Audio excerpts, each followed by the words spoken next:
Hey guys, Peter here. Today I'm going to take you through painting this painting right here.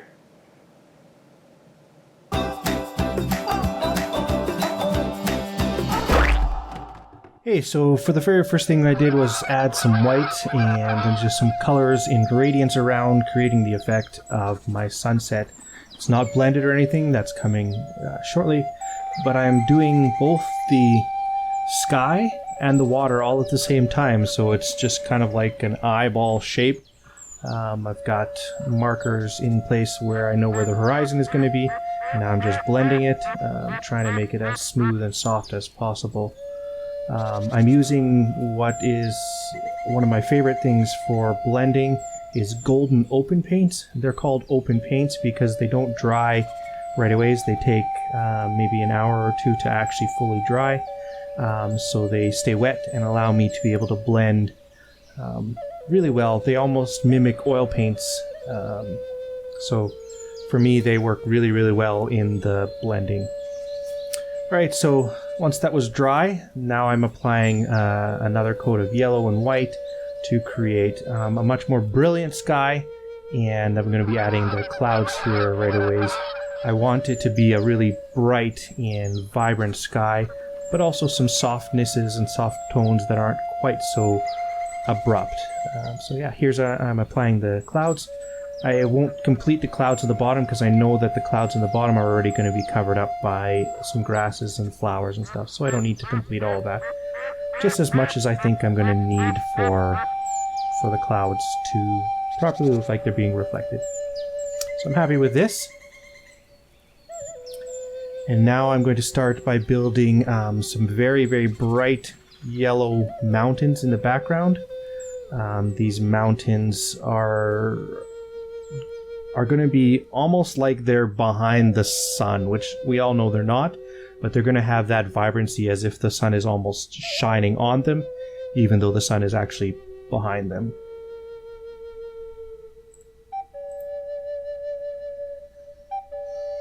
Yeah, so they're yellow. I made sure I have a very bright lemon yellow on the edges of the mountains, and then I fade them into a little bit of a darker orange the further it gets to the horizon. Now I'm adding some magenta. You can see the bright magenta on the outside of these mountains, and then I'm filling them in. So the outside really gives a bit of a glow to it.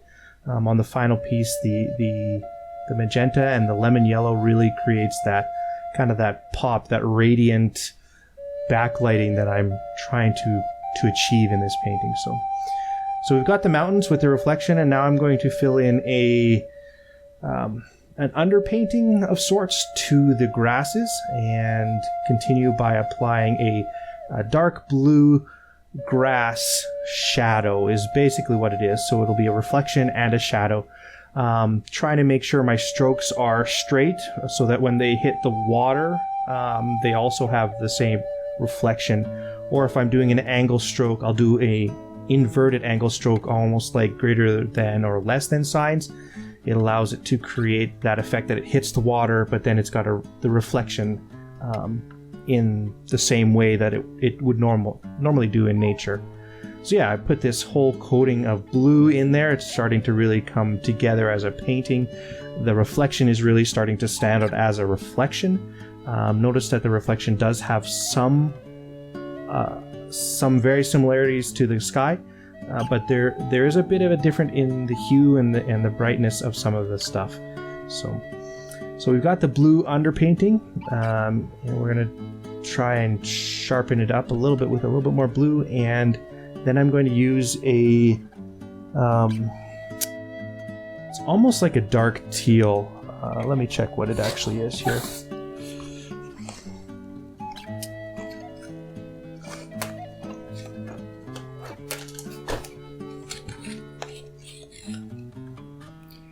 It is a phthalo green. So it's a bit of a blue-green color. And so I'm using that as my second coat. And I'm doing this all over, so it actually is creating a texture on the blue. It's a little bit hard to see in the video, but it's definitely there. Now I'm going to be using an even brighter green. This green is a Viridian green.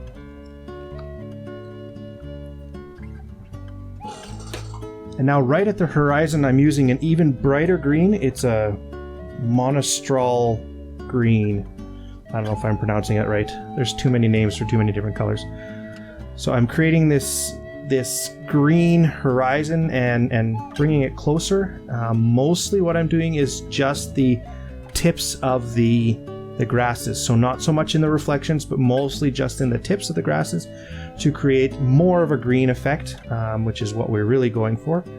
And we're going to continue to put that green on there. And then the next step is I'm actually painting over these green strokes with another layer of green and then purple, which is going to come here right away.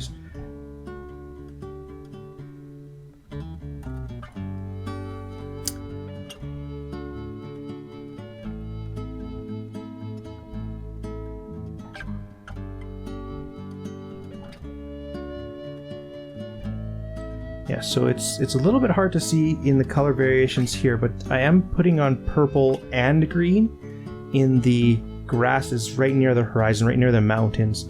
And that's going to create the effect that there is these purple flowers on these grasses in the distance.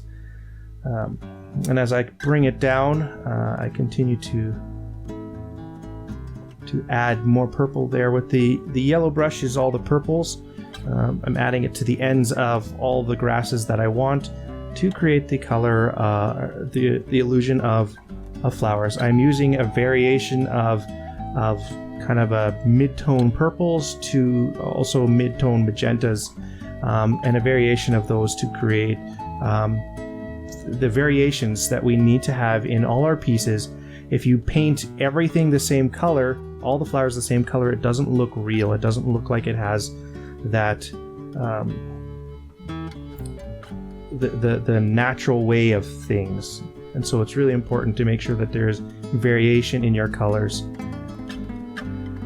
And so this piece is coming together really, really well. My wife actually thinks it's probably my best painting that I've done in a very long time, and she really likes it.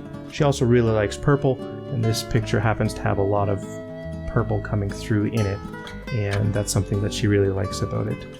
I like the vibrancy. I love the reflection and how it's come through even in the grass holes where there's water in there. And so this is the final piece. Here you can see the purples and the variations in color, and just really happy with how it turned out.